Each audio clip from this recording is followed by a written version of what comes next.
உங்கள் தங்கம் வெள்ளி வைர நகைகளை விற்று பணம் பெற நம்பிக்கையான நிறுவனம் மேக்ஸ் கோல்ட். கால் 04445454545. தங்கம்னா காசு, அது விற்கணும்னா மேக்ஸ். சூரியன் சுகஸ்தானத்தில் வந்து உட்கார்றான் அப்படின்னும் போது உங்களோட கம்ஃபர்ட் ஏதோ ஒரு விதத்தில் அதிகமாகும். வேலை செய்கிற இடத்துல டீஃபால்ட்டாக உங்களுக்கு மதிப்பு, மரியாதை, அந்தஸ்து அப்படின்றது கிடைக்கும். உயர்கல்வி படிக்கணும் அப்படின்னு நிறைய பேர் பிளான் பண்ணுறீங்க பார்த்தீங்களா, சாலிடாக உயர்கல்வி படிச்சுடுவீங்க. நீங்கள் துலாம் உயர்கல்வி படிக்கணும் அப்படின்னு ஆசைப்படுறவங்க எப்பயுமே செவ்வாயை பற்றி சொல்லணும் அப்படின்னா 2 மற்றும் 7க்கு அதிபர். குடும்பத்தில் சொத்து பிரச்சனை நிறைய குடும்பத்தில் வர்றதுக்கு வாய்ப்பு உண்டு. பேசும்போது கவனம், பேசும்போது நெருப்பு கோழி மாதிரி வன்மத்தை கக்குவீங்க, நெருப்பை கக்குவீங்க.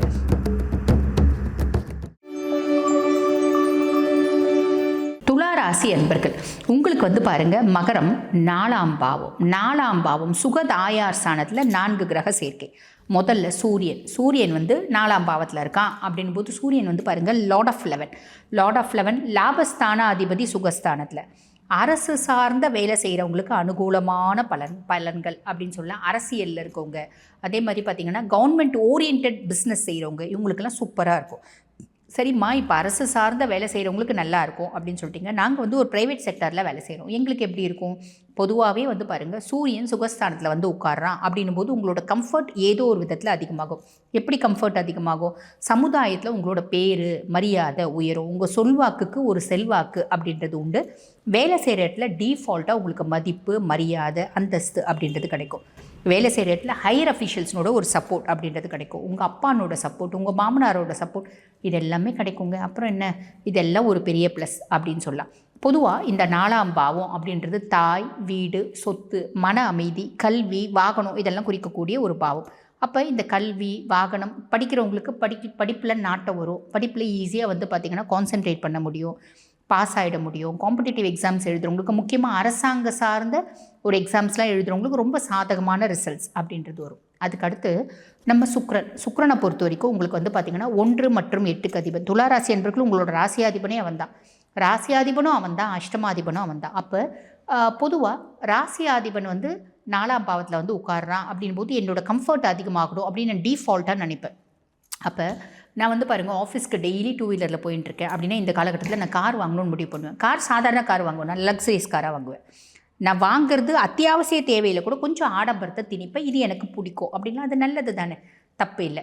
அதே மாதிரி வீடு வாங்கணும்னு ஆசைப்படுறது, அழகு சார்ந்த சில விஷயங்கள் எனக்கு நான் இன்னும் கொஞ்சம் செல்ஃப் க்ரூமிங் பண்ணிக்கணும்னு ஆசைப்பட்றேன், பண்ணிக்கலாம். அதே மாதிரி ஆடம்பரம் சார்ந்த விஷயங்கள், வீட்டில் வந்து பெருசாக நல்ல சோஃபாவே இல்லைங்க, சோஃபா வாங்கி போடணுன்னு ஆசைப்பட்றேன், வாங்கலாம். அதே மாதிரி பாருங்கள், வீட்டுக்கு தேவையான திங்ஸ் வாங்கி போடணுன்னு ஆசைப்பட்றேன். வீடு கட்டிட்டேன், ஃபஸ்ட்டு சிம்பிளாக கட்டினா போதும்னு நினச்சேன். ஆனால் இப்போ நான் வந்து பார்த்திங்கன்னா மாடுலர் கிச்சன் வைக்கணும்னு ஆசைப்பட்றேன். நான் வந்து செமி ஃபர்னிஷ்டு ஹோமாக பண்ணணுன்னு ஆசைப்பட்றேன், ஃபுல்லி ஃபர்னிஷ்டு ஹோமாக பண்ணணுன்னு ஆசைப்பட்றேன். இப்படிலாம் ஆசைப்படுவீங்க, அது செய்யவும் செய்வீங்க, அதில் எந்த தப்பும் இல்லை, செய்யுங்க. அதெல்லாம் நிறைவேறக்கூடிய உங்களோட பல ஆசைகள், ஆடம்பரம் குறித்து, அழகு குறித்து, லக்ஸரி குறித்து நிறைவேறக்கூடிய காலகட்டம் இந்த காலகட்டம் அப்படின்னு சொல்லலாம். இது ஒரு பெரிய ப்ளஸ். அதுக்கப்புறம் புதனை பொறுத்த வரைக்கும் லார்ட் ஆஃப் 9 and 12, அதாவது 9ஆம் பாவம் பாக்கியஸ்தானத்துக்கும் அவன் தான் அதிபன், 12ஆம் பாவம் மோட்ச விரயஸ்தானத்துக்கும் அவன் தான் அதிபன். அவன் 4ஆம் பாவத்தில் இருக்கான். அப்போ உயர்கல்வி படிக்கணும் அப்படின்னு நிறைய பேர் பிளான் பண்ணுறீங்க பார்த்தீங்களா, சாலிடாக உயர்கல்வி படிச்சுடுவீங்க. நீங்கள் துலாம் உயர்கல்வி படிக்கணும் அப்படின்னு ஆசைப்படுறவங்க, இப்போ MBBS முடிச்சிட்ட பிள்ளைங்க MBBS படிக்கணும்னு ஆசைப்படுறீங்க, MD படிக்கணும்னு ஆசைப்படுறீங்க, தாராளமாக படிச்சிடலாம். MBBS இங்கே முடிச்சிட்டேங்க, MD நான் வெளிநாட்டில் போய் படிக்கணும்னு ஆசைப்பட்றேன், தாராளமாக பண்ணலாம். வெளிநாட்டில் போயிட்டு ஹையர் எஜுகேஷன் பண்ணணும்னு ஆசைப்பட்றேன். இது எல்லாமே நிறைய பேருக்கு வந்து பாருங்கள் சாதகமான ஒரு ரிசல்ட்டாக அமையும். ஃபாரின் போய் வெளிநாடு போயிட்டு உயர்கல்வி படிக்கிறதுக்கான பிராப்தம் நிறைய பேருக்கு உண்டு. இது ஒரு பெரிய ப்ளஸ். அதுக்கப்புறம் செவ்வாய் இந்த கூட்டு கிரகத்தில் இருக்கா. செவ்வாயை பற்றி சொல்லணும் அப்படின்னா 2 மற்றும் 7க்கு அதிபன். தன குடும்ப வாக்குஸ்தானத்துக்கும் அவன் தான் அதிபன், அதே மாதிரி கலத்திரஸ்தானத்துக்கும் அவன் தான் அதிபன். அவன் சுகஸ்தானத்தில் உட்கார்றான் அப்படின்னும் போது குடும்பத்தில் சொத்து பிரச்சனை நிறைய குடும்பத்தில் வர்றதுக்கு வாய்ப்பு உண்டு. பேசும்போது கவனம், பேசும்போது நெருப்பு கோழி மாதிரி வன்மத்தை கக்குவீங்க, நெருப்பை கக்குவீங்க. அப்போ கோபத்தை கண்ட்ரோல் பண்ணிக்கோங்க. குடும்பத்துலேயும் கோபத்தை காமிப்பீங்க. கணவன் மனைவி உறவு முறையும், பிஸ்னஸ் பார்ட்னர், நீங்கள் வந்து பார்ட்னர்ஷிப் கன்சர்ன் வைக்கிறீங்க அப்படின்னா உங்கள் பார்ட்னர்கிட்டையும் கோபம், இந்த மாதிரி கோபத்தையும் டென்ஷனையும் ஆத்திரத்தையும் நீங்கள் கக்கும்போது வரக்கூடிய நல்ல பலன்கள் கொஞ்சம் குறைஞ்சிடும். ஆக கோவம் இல்லாமல் இருக்கீங்க, டென்ஷன் இல்லாமல் இருக்கீங்க அப்படின்னா சூப்பராக இருக்கும். ரியல் எஸ்டேட் பிஸ்னஸ் பண்ணுறவங்களுக்கு, பூமி சம்மந்தப்பட்ட தொழில் செய்கிறவங்களுக்குலாம் பெருத்த ஒரு லாபம் அப்படின்றது வருங்க. ஆன் தி ஹோல் ப்ளஸ் என்ன அப்படின்னா சமூகத்தில் உங்களோட அந்தஸ்து அப்படின்றது உயரும். வெளிநாட்டு தொடர்புகள், வெளிநாடு போகக்கூடிய பிராப்தம், வெளிநாடு போய் படிக்கக்கூடிய பிராப்தம் அத்தனையும் நடக்கும் அப்படின்னு சொல்லலாம். மைனஸ் என்ன அப்படின்னா மேரேஜ் லைஃப்பில் ஈகோ கொஞ்சம் கிளாஷ் ஆகும், அதை கொஞ்சம் அமைதிப்படுத்திக்கோங்க. அதே மாதிரி மன ரீதியான குழப்பங்கள் அப்படின்னு வரத்துக்கு வாய்ப்பு உண்டு. ஆக அந்த மன ரீதியான குழப்பங்கள் வராமல் கொஞ்சம் வந்து பார்த்திங்கன்னா ஸ்ட்ரெஸ் ஃப்ரீயாக இருக்கீங்க. ஏதோ ஒன்று சட்டுன்னு முடிவு எடுத்து பட்டுன்னு வந்து பார்த்திங்கன்னா அந்த முடிவை வந்து செய்யறது. நேற்று முடிவு பண்ணுங்க, இன்றைக்கி நான் வந்து பிள்ளைய வெளிநாடு அனுப்புறதுக்காக காசு கட்டிட்டேங்க அப்படிலாம் செய்ய வேணாம். பிள்ளைய வெளிநாடு அனுப்பணும் அப்படின்னா அந்த இடத்துல வந்து பாருங்கள் நல்லது என்ன இருக்குது, கெட்டது இருக்குது என்ன இருக்குது.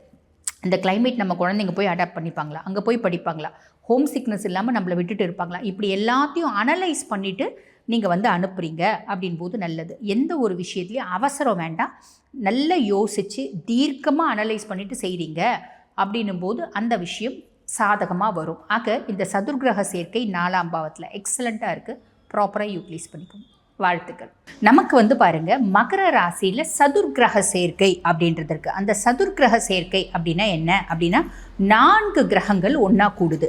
காலபுருஷனுக்கு 10ஆம் பாவம் ஜீவனஸ்தானம் அப்படின்னு சொல்லக்கூடிய மகர ராசியில் 4 கிரகங்கள் ஒன்றா வந்து சேர்றாங்க. முதல்ல வந்து பாருங்கள் ஒவ்வொரு கிரகங்கள் ஒவ்வொரு நாளில் வந்து சேர்றாங்க. உதாரணத்துக்கு சொல்லணும் அப்படின்னா சூரிய பகவான் மகரத்தில் வந்து பார்த்திங்கன்னா ஜனவரி மாதம் 14ஆம் தேதியிலேருந்து பிப்ரவரி மாதம் ஏறக்குறைய 13ஆம் தேதி வரைக்கும் இருக்கார். அதே மாதிரி செவ்வாய் பகவான் ஜனவரி மாதம் 16ஆம் தேதியிலேருந்து பிப்ரவரி 23 வரைக்கும் இருக்கார். சுக்கிரன் ஜனவரி 13லேருந்து பிப்ரவரி 6 வரைக்கும். புதன் வந்து பார்த்திங்கன்னா ஜனவரி 17லேருந்து பிப்ரவரி 3 வரைக்கும். ஆக ஒவ்வொருத்தவங்க ஒவ்வொரு நாள் வராங்க, ஒவ்வொரு நாள் மகரத்தை விட்டு கும்பத்துக்கு போகிறாங்க. இவங்க 4 பேரும் ஒரு சேர மகரத்தில் இருக்கக்கூடிய நாட்கள் 18 நாட்கள்.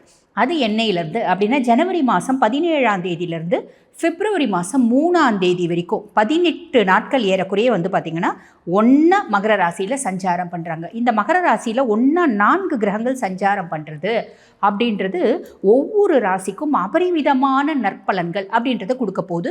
இதெல்லாம் வந்து பாருங்கள் ஜோதிடத்தில் சூக்ஷ்மமான நாட்கள். ஏதாவது ரொம்ப முக்கியமான விஷயம் நல்ல விதத்தில் செய்யணும் அப்படின்னா இந்த நாட்களை நம்ம பயன்படுத்திக்கலாம்.